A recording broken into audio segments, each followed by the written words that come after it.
The following presentation is brought to you by the Realm Network.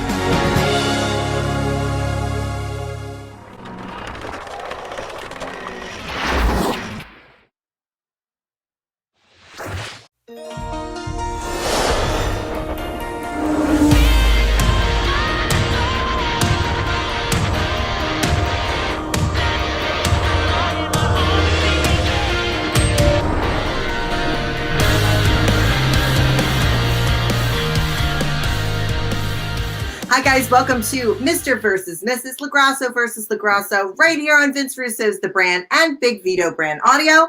I'm the Mrs. part, I'm Noelle. He's the Mr. part, he's Big Vito. And as you can see, we are not together right now. Vito. Yeah, things happen in a relationship, people, and you know how it is. And you know, we are gonna do this for the brand and stay together to do the broadcast, and you know, bear with us through everything. You know, we're gonna get through this little bit of separation, but it could be, you know, 6 months, 7 months, but we're working on it. And just for the Vince Russo brand, we're gonna keep it together. Hope everybody's having a great day out there. It's raining here in sunny Florida, but it happens. It must be complicated relationship status. Yes, and changing it today on Facebook, complicated. No, I think we're fine, guys. I'm just away seeing my family until May. I had to go home, visit my mom, dad, nephews, grandmother, cousins, sisters, mother's roommate's boyfriend. So I'm here visiting the entire town. Really? You have to see your boyfriend. Nice. No, mother's cousin's roommate's boyfriend, not my boyfriend. I have a boyfriend. His name's Vito. No, it's complicated. Let's keep it at that, brother. You miss me. Don't lie. I'm going to adjust my thing here just to scooch. Keep that light out of there. I'm actually sitting on my great-grandmother's antique chair to do this podcast. Aren't I classy today?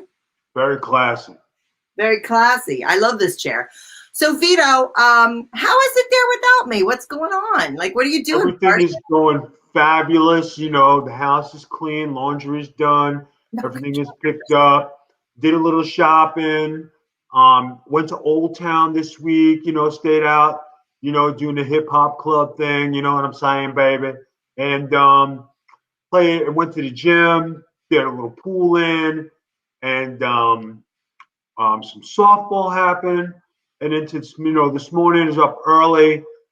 You know, did my thing, had my breakfast, my egg whites, went to the gym, got my pump on, and then came home to do this wonderful podcast with this complicated subject and situation. So then I can go on with my day. Well, I have been here petting all of the animals. I went to the rescue zoo at Plumberton Zoo. I think that's what it's called. I pet every animal they had, llamas, donkeys, piggies, everything they had. I saw the bears. I saw the tigers. They have tigers you can get up close to, Vita. You would have loved it. They have giraffes. Hey, when you go to these places, right, do they make you sanitize your hands before and after the animals? I'm not being silly, but is it required, or they just, you know, go as you go? They have sanitation stations next to each place you could pet the animals. So there's hand sanitizer and paper towels and stuff everywhere you go. But like the animals are all kind of close together, so they're all like really exposed to each other because it's a rescue. It's not like Philly Zoo with the big enclosures. These are animals that needed rescues, like they were injured and can't go in the wild, or somebody purchased a wild animal and couldn't take care of it. So they take care of it, and they have these big enclosures, but you can get very, very close to the animals. And they have foxes, owls, all kinds of really neat stuff. Well, the thing I want to know is, are animals susceptible to COVID-19? Well, they have had animals test, not at this zoo, but like in New York and Philadelphia, they have had certain animals test positive for COVID. The orangutan I think it was orangutan or an ape, because they're very close to us mammal-wise. And they've had tigers, but they do make you use the hand sanitation stations. They have them set up near everything, and you know, but you go and you feed all the little animals. And I love the Sicilian donkeys. Our nephew asked if they were related to you because they're from Sicily.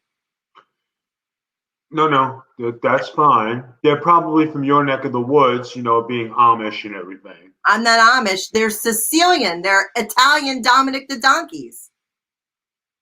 Those donkeys are from Sicily. It's great, right? No, so I pet all the animals. I went to some great food places, had some great drinks. So I've been having a good time here in Pennsylvania. I've got a dinner date tomorrow with some of our favorites. I got a few dinner dates coming up, so I'm gonna go see South Philly Neen. That's awesome. I think it's great that you're home with your family. Have a good time. Stay as long as you want, a month, 3 months, 4 months. Everything I'll be home is in good. May. Don't get too comfortable. Don't move my stuff around either. Be home in May. Touch my shit. Just for those of you who are wondering, I did bring my baby Yoda home. I was afraid Vito would get rid of him if I left him behind. So he is here in Pennsylvania with me, because Vito hates baby Yoda. Our podcast listeners call him Broda, like bro. It happens. But anyway, I know you've been keeping up with things. And just on a medical note, guys, medical. Honey, you know that tooth I had a problem with that I had replaced, capped, and all this work done over the past 25, 30 years? Yes. Came out today. Your tooth fell out? You didn't tell me your tooth came out? What do you Guys, I spent do? $400 for a cap. I know, we just got that done 2 years ago. We had the capped, and it fell completely. So now you have no tooth. I got it in alcohol. You're supposed to put it in milk. Stick it in the creamer. If you put it in creamer, they can put it back. I know. I will do. Now that I know this, I put it in alcohol because I didn't know what to do with it. So I don't know if they'll be able to put it back. But that's a $400 tooth. Show me. Can you show me? Not right now, babe. But I can't believe you. You said on a medical note, and I'm thinking, what are you gonna have? Breaking news? Yeah, breaking teeth. I can't believe your tooth came out, and I need a tooth fixed. I broke my tooth. We're a mess. We're a mess. I don't know, but it's just, anyway. Breaking medical news: Big Vito lost a tooth. Happens. Can't believe it. You knew it was going to come out.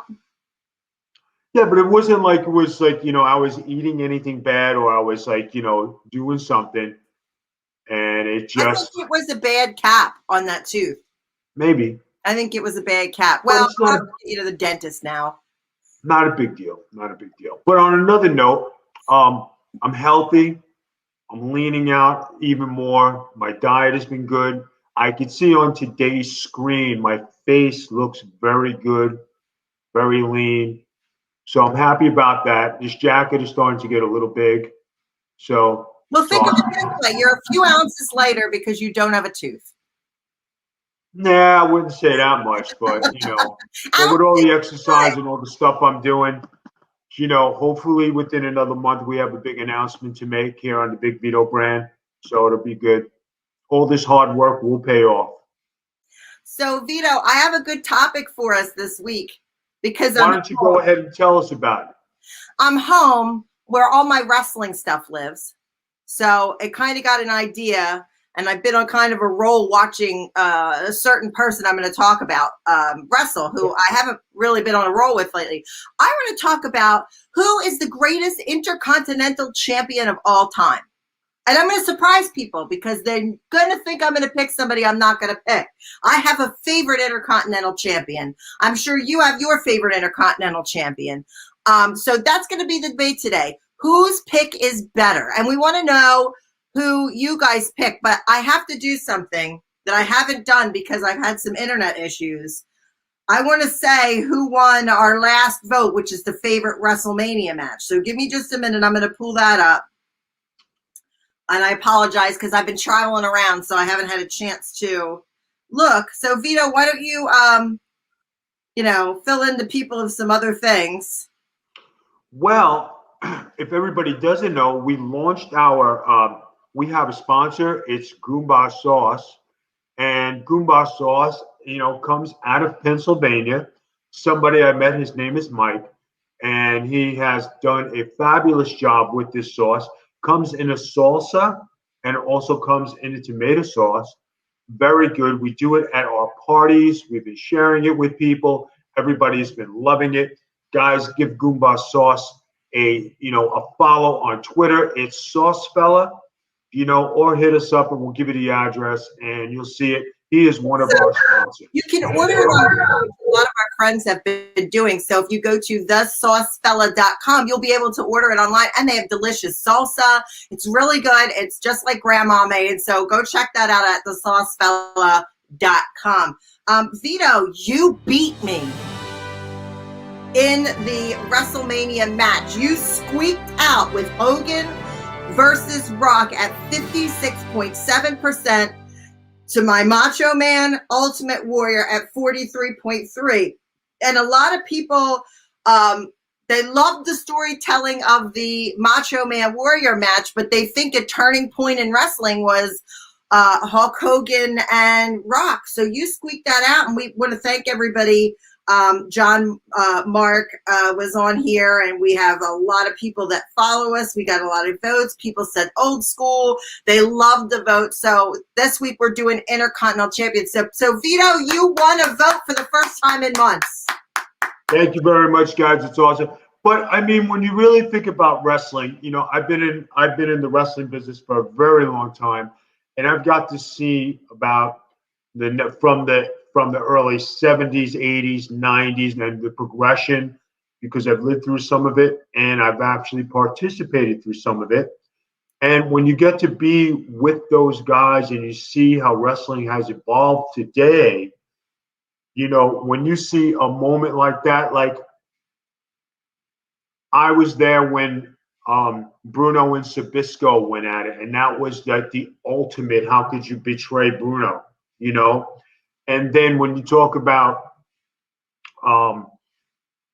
you go through the 70s and you talk about, Pedro Morales or Stan the Man Stasiak, you know what I mean? And you talk about some of the old guys like George Steele, the Macho Man. You have guys coming up through that time, Ricky Steamboat, and there's a lot of history in wrestling, but when you come up with somebody like The Rock, who was the next Hogan, and he actually gets to wrestle the man, I'm not saying I'm in that category by no means, but when you have an up-and-comer in the hardcore division like Big Vito taking on Terry Funk, I mean, it was kind of like a passing of the torch.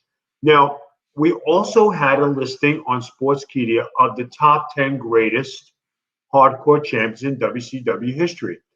Now, I have to disagree with people before me. I knew you were going to say that. Do you know offhand who were the 6 previous? Do you know offhand? I know our friend Crowbar was number 5. And I beat the shit out of that son of a bitch. And oh, come on, you love Crowbar. He's our friend. He's our friend, but when it came to business, I whooped his ass. Oh God! So Vito made number 7 in the sports. Guys, want to hear the funniest story? Sportster, wasn't it? Crowbar had won the hardcore title, right? And that was his first opponent, I think. And he thought he had to be this tough guy. And first time I hit him, he didn't sell. Everybody in the back goes, okay, it's on. I kicked the shit out of him for the next 10 minutes of the match. Went back to the back. First, Bam Bam Bigelow came up to me and says, Vito, I would have did the same thing. He says, but if that motherfucker thinks he ain't going to sell for me, watch when I wrestle him next week. I'm going to hit him with a chair shot that'll light your socks off. He hit him with a chair shot. Almost crippled him, right? Terry Taylor was the head of talent relations, and he was the guy back then. So Terry Taylor comes up to me after. He says, Vito, you come over here for a second. So what do I do now? He says, Crowbar came up to me. I says, yeah. He says, he told me he got his ass kicked tonight. I says, well, if he would have sold something, I mean, maybe he wouldn't have been that bad. He goes, you're right. But he just came up to me with a long face. And, being that I am friends with him, But I thought it was a funny segment because you don't try to beat up your friends, but that guy needed that beat down. Once he didn't sell for me, that was it. I mean, here I am with Terry Funk, probably the greatest hardcore champion of all time. And nobody beats. You talk about the likes of, Ric Flair, a Dusty Rhodes, guys, a Ricky Steamboat, guys who have had greater careers and more input in the wrestling business than Vito LaGrasso. But here comes Vito LaGrasso making a statement and beating the man. And then you don't want to sell for me? Well, you'll sell for me. I'm notorious. Sold in the end. He sold in the end. Yeah, he did. But, everybody needs a wrestling lesson every now and then. And I just think the rankings could have been, honestly, truly, when you look at who was number one? I was curious. I didn't really go through the list. I didn't go through it, but I think it was Terry Funk. If Terry Funk is number one and you beat number one, that means you should definitely be number two. We'll have to take a closer look at the list, Vito. I think that'll be, I want everybody out there to go take a look at the list and give us your thoughts on it. Because, and honestly, if Terry Funk was number one and nobody in the top 10 beat Terry Funk, how do I rank in with number 7? It was the Sportster was who had you said Sportskeeda, but it was the Sportster that had the article. Right. So go check that article out. Vito is number 7 on the top 10 WCW hardcore champions of all time. Number 7. And Crowbar's number 5. Yeah, it's a terrible thing. But hey, listen, no animosity. It's all good. You know what I mean? Just to be in the top 10 is pretty awesome. And, when you have a career like I have and you got to enjoy every company, get to work everywhere in the world, make a statement, wrestle with the best, pin the best. Now you talk about Terry Funk, you talk about Mizawa, you talk about me being in the ring with the greatest of all time, wrestling these guys one-on-one on their level or maybe my level. But it was always an equal level. But, never to be embarrassed. Every time I was given the ball, I always carried it. It was a great honor to be in the ring with these guys, and I'm definitely appreciative of being mentioned in the Sportskeeda top 10. Thank you very much. The Sportster. Just like the holster and the skullster. The Sportster. Vito, we got to get on topic here. We trailed way off. But we had good conversation. We did. It was banter. Everybody said we need more banter. We had good. All right, so we just had some economically good, sound banter where, we're having economically sound banter. I love it. All right, here's the topic. What is the greatest Intercontinental Champion of all time? Now, I usually tell you to go first because I usually win. I lost, so I get to go first today. So my choice for favorite Intercontinental Champion of all time is Mr. Perfect Curt Hennig. I think Mr. Perfect was a well-rounded champion. He was AWA heavyweight champion in 1987. He came over to WWE and feuded with Hulk Hogan. I always thought that he should have had a world title run, but Hogan and some of the bigger guys kind of crowded the 80s and early 90s as far as the heavyweight title was concerned. I think one of the best matches of all time was Mr. Perfect versus Bret Hart at SummerSlam 1991.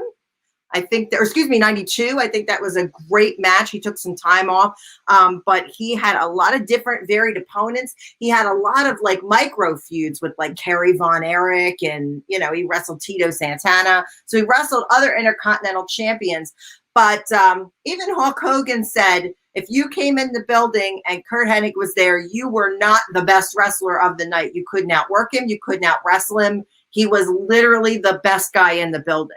So I think Curt Hennig with the character, Mr. Perfect had Bobby Heenan as his manager. He was probably the greatest Intercontinental champion of all time. And I know everybody's going, no, you're not saying Randy Savage. Love Randy Savage.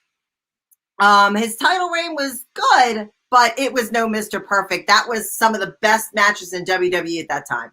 All right, Vito, who are you going with? I'm waiting with bated breath. Who do you got for me? Well, you made a good choice in Mr. Perfect because I happened to be there in the 90s when he should have gotten the title. So I was privy to some inside scoops. And the biggest inside scoop was Hogan didn't want to give up the title. So I think you had to be there to be privy to that one, huh? yeah, I was privy to that. And Yeah. you know, when everything is perfect and you had the gimmick, and he had it going on so good. I mean, it was something to witness. It was something to be in the building with. I even became friends with Kurt Hennig, and it was definitely an honor to be on the same card with him, but then be friends with him. You know, was pretty cool. And for a guy to take you back during one of those times, one of those heated moments in Big Vito career where he was going to kick the shit out of somebody. Vito, I wouldn't have took that shit either. I said, follow me, motherfucker. We going. Was that in the XWF? Roddy Piper was there for that too. Why don't you tell the guys that story before you get to your favorite Intercontinental Champion? Well, I had come in from WCW. I had just had which was our first tour, and there was a wrestler there who was a friend of Brian Knobs and Sags and the boys. I never heard of him. I never saw him. So he used to be in charge of the good times. That's a friendly way of putting it. And they were going to have me put him over. And I said, who is this guy? I mean, he was a big 300-pound monster, right? So in the match, he's trying to beat me down and not sell anything. I roll out, I roll in. I roll out, I roll in. The third time, I disqualified myself. I hit the referee. I hit him in the balls, not once, but twice. Storm out of the ring. I go back downstairs. Kurt is right there. He said, Vito, I saw the whole thing. What the fuck happened? I'm going to kick the shit out of this motherfucker. I kicked this aluminum chair up to the ceiling. That's how hot I was. And this is no lie. This is a true story. I marched downstairs. The guy comes back. There's Roddy Piper and Greg Valentine and Mr. Perfect and Knobs and Sags and I forget who else. And I said, motherfucker, you don't sell for me. Who the fuck do you think you want to kick the fucking shit out of you right here? They all knew I was Johnny Rods' boy. They said, Vito, no, hold on. So the guy looked at me like, what the fuck? So I was so angry. They had a big thing the next day where Roddy Piper and Greg Valentine came up, and I'm boys with these guys, and they respected me because of all the things I've accomplished. Vito, we've all been there, especially Roddy. Vito, I definitely understand where you're coming from and watching that match. I've been in your shoes. I said, Roddy, I said, this mother, he says, all right, let's work it out today.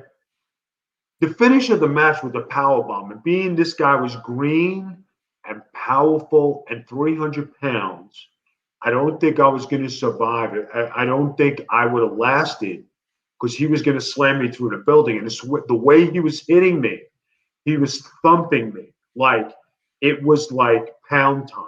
Do you remember who the person was? Yeah, let me finish. After I talked to him, he apologizes to me. He says, Vito, he says, I apologize. He says, that's the way I was taught. Nobody ever taught me about respect and all the other things. I've been wrestling for 4 years. I didn't know. I said, okay, no problem. Apology accepted. We went out the next night. We had match of the night. I blew everybody out of the building. Come back. Everybody shakes my Vito. That was a hell of a match. I carried this guy. I worked him. I took his power bomb. I said a Hail Mary full of grace as I was coming down. But afterwards, I became friends with this gentleman, still friends with him today. and everything was peaceful. But sometimes you got to get to here before you get to here. And my temper was up to here. Vito, who was it? And people knew once I was at that level, we're good. Who was it? I don't want to say.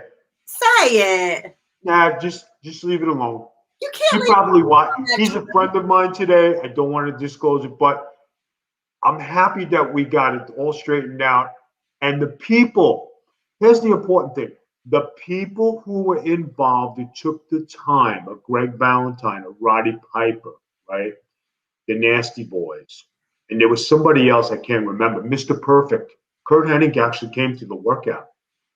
And these guys work with. He says, what was the problem? I said, this was the problem. I said, this is what happened.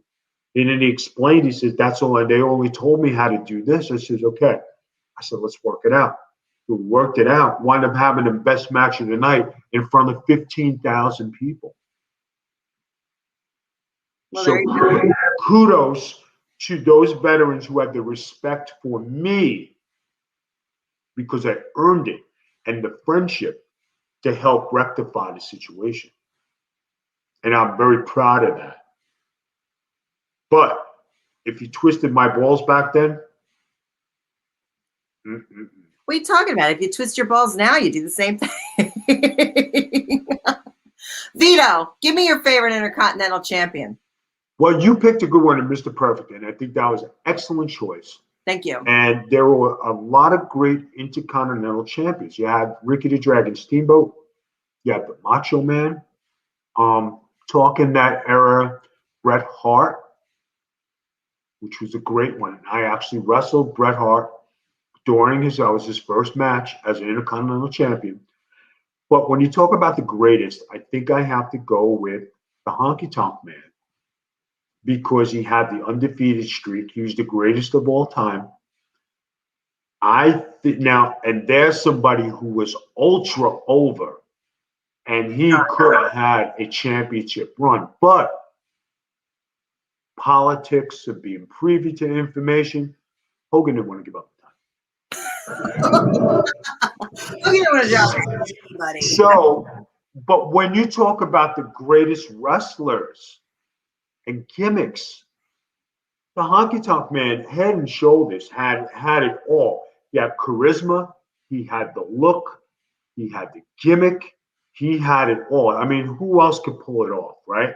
Many people after him have tried. Jeff Jarrett tried to do the same gimmick. Jeff Jarrett was over, but he was no Honky Tonk. Right. Honky Tonk had 5 years with the Intercontinental Championship. So you're talking about, your guy Kurt Hennig against the Honky Tonk Man. Wrestling-wise, I'm saying this, wrestling-wise, Wrestling 101, Mr. Perfect, because he was a wrestler, came up through a family. But what people don't know is that the Honky Tonk Man and Jerry Lawler are related. Cousins. So you talk about second generation wrestlers going at it, and you're talking about Mr. Perfect being the greatest at what he did, and the Honky Tonk Man and his did. That's a 50-50, guys. Good luck with your debate. Good luck, Noel. I hope you come out victorious. But I think this should be a 51-49 debate. And I even think some people are in the middle. So for the people out there, let's do something different this week. Okay, Noel, if you don't mind. Go ahead, sir. We're going to have Noel, Mr. Perfect. We're going to have Big Vito with the Honky Tonk Man. And then we're going to have the 50-50 in the middle. So we're going to have 3 choices this week. Can we do that? We can. So you want to do undecided because they're both so good. Yes. Noel, Mr. Perfect, Big Vito, Honky Tonk Man. That's how we should do it because I think it's unfair to go with one or the other because at their times they were that close to being world champion. But Hulk Hogan was the man. You weren't going nowhere with Hogan. Hulk Hogan held on to that belt with his That life. Hulk Hogan held on to that belt better than Big Vito held on to the hardcore title during his matches because it never came off his waist. I knew I'd better wear it as long as I could. I remember one time we sat and we were watching matches and we were trying to see how long it would take for the belt to fall off you. Do you remember that? Because you wouldn't remove it. So you and I were watching the matches through seeing how long you could keep the belt on. It's like, how many licks do you get to the center of the Tootsie Roll Pop? You held that thing on forever, which is always really funny to watch. I love things in wrestling that are almost considered like Easter eggs, like how long you can hold on to the belt while wrestling is one of those things where it's an inside rib.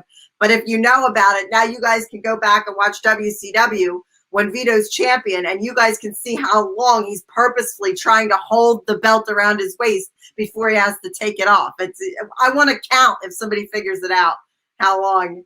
One of the greatest people who I became friends with and was a mentor to me was Bobby the Brain Heenan. And he told me one time, it only took one time for him to tell me, Vito, why do you have that belt on your shoulder? I said, well, everybody says, Vito, belt belongs around your waist. Do you know why? You always have to keep your hands free for a fight. I snapped that thing up every time, every snap, everything, because he was right. And I never forgot that. And it always took a mentor or a veteran like that to come to me one time and tell me something. I soaked it up like a sponge. I wish wrestling would go back to that, because if guys would listen to the veterans from before, wrestling would go back to being great again. That's an amazing Bobby Heenan analogy, because you were a brawler, a fighter. You would not have something in your hands unless it was some type of like brass knuckles or something to fight. So that makes 100% sense. If people go back, there's a great Bobby Heenan shoot interview before he right before he got diagnosed with cancer. And he talks about trying to mentor people like towards the end of WCW, and how people were starting to not listen in the business, and and that's going to be a problem for the future. He literally predicted that being an issue going forward back then, and that was 20 years ago, and like he knew that was going to be a problem. And then here we are, we have people that don't listen, and then you get issues. But when we talk about Bobby Heenan, he was wrestling and managing during the greatest time in our lives. He knew. He took the time because he liked me as a professional. From where I began, he knew my journey. He knew who trained me. He knew how I got there. He saw the hard work I put in. He took the time. And any veteran, I always say this, and I thank every one of them every time. Thank you for teaching me to be a pro. Because if it wasn't for you guys, I would never have been ready to be a main event champion in WCW if it wasn't for the guys before me, the guys in early WWF. Santo Domingo with Jack Veneno, who just passed away, Carlos Colon in WCW, WWC in Puerto Rico, right? Jerry Lawler in Memphis, Tennessee, right? The Johnny Rods era during the independence, okay? And then you talk about going to Japan and wrestling in Japan with Misawa and Baba, and then getting my chance with Paul Heyman in ECW. So you talk about being in front of big crowds at a very young time, but people tutoring me. Bret Hart was very instrumental back then. The Honky Tonk Man, Jimmy Snooker, Nikolai Volkov, S.D. Jones, Jimmy Powers, Sergeant Slaughter, Bill Eadie. These guys took it. Cousin Luke, these guys, the Cheetah Kid, Ted Petty, took an interest in Vito LaGrasso, even George the Animal Seal. Vito, come over here. Yes, sir. I said, Vito, see you on these goddamn independents. Why isn't Vince booking you? I said, I don't know. I've tried. Give me a goddamn shit. Because you always had 8x10s and a resume in your bag. You never went home without it. Take this and deliver it myself. That's the way it used to be back in the day. It's different now. It's not the same anymore. It's not the same anymore. And Noelle Harlow, my wife, can vouch for this. When it came time for me to help any young wrestler out there, I always made a phone call. I always helped the guy. I changed a lot of minds in wrestling because I made it easy for them to learn. And that is the truth, not a bullshit. It is true. All right, Vito. So that's it. We've got Mr. Perfect, Kurt Hennig, Noelle vote. Big Vito saying honky tonk man. And then we're going to give you guys a chance to vote yourself for undecided. Are you between the two? Do you have somebody else you want to throw in there, like a Ricky Steamboat, a Roddy Piper, Randy Savage? Let us know. Get at me on Twitter. You got 5 days to vote. I am at Magic Capital T Spiller. I also apologize. This is a little delayed because I have been traveling. So we had to film on Monday. But you're still going to get the full 5 days to vote. And then we'll come back and we'll tell you a winner. Also, don't forget, guys, we've got a Patreon, and Patreon is about to blow up. We're going to be making some big changes to Patreon. Come on and sing karaoke with Big Vito. He's going to do some karaoke singing for you guys. We've got some other shows coming up, more wrestling shows. MOB, I think you're getting a new co-host on MOB. You may be getting 2 new co-hosts on MOB, so that's coming up. So, guys, check that out, patreon.com/The Big Vito Brand. Also, Getting Color is live on Sundays, either at 7 p.m. or 8 p.m. on Twitch. You do not have to be a subscriber to see the show, but we appreciate your subscription. If you have Amazon Prime, it's for free. And you can catch our audio podcasts anywhere you listen to your favorite podcasts under the Big Vito Brand. Also, the Big Vito Brand on social media. Vito, would you like to say anything as you're living the single life there in Florida? It's complicated. It's good. Take a couple months. You're good. BIGV from the LOGs, like live, baby, live. And we are clubbing, yo. Shopping, new clothes, new cologne, new fragrances, new bedding. Oh, yeah. Oh, God. Okay, guys, I'll be here in Pennsylvania running around trying to see everybody. I've got a list of people that messaged me this morning to hang out. I'm trying to get to everybody if you're watching. So, guys, thank you again for joining us here on the Russo Brand, and we will see you next time. Bye-bye.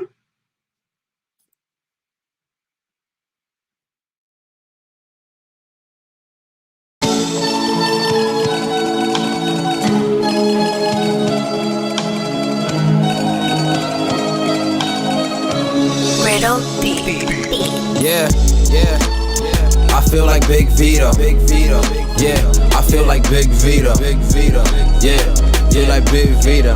Yeah, yeah. I said, I'm up next like I got the call from Vito. We not some average Joes, stay escaping from Leos. So call me Big Vito, I got a kick like a shotty. And like Ciroc, you're taking hard shots to the body. They had you in a dress, but you were still styling. And if they talk crap, hit them with the code of silence. Tell these haters get off me, your style stay sloppy. Tricking out the rides, I got an iced out jalopy. Cut you off no matter how thin, like salami. So many shots headed towards me, it gotta be a Tommy. Speaking of mafia things, I call it Donnie. So you about to go to sleep, call me Hideo with Tommy. With the GTS, I bet you haven't seen me yet, you seeing stars. I smoked you like a Vito cigar. You're not messing with the squad, especially on the pod. It's no hold bars like this, no DQ.com.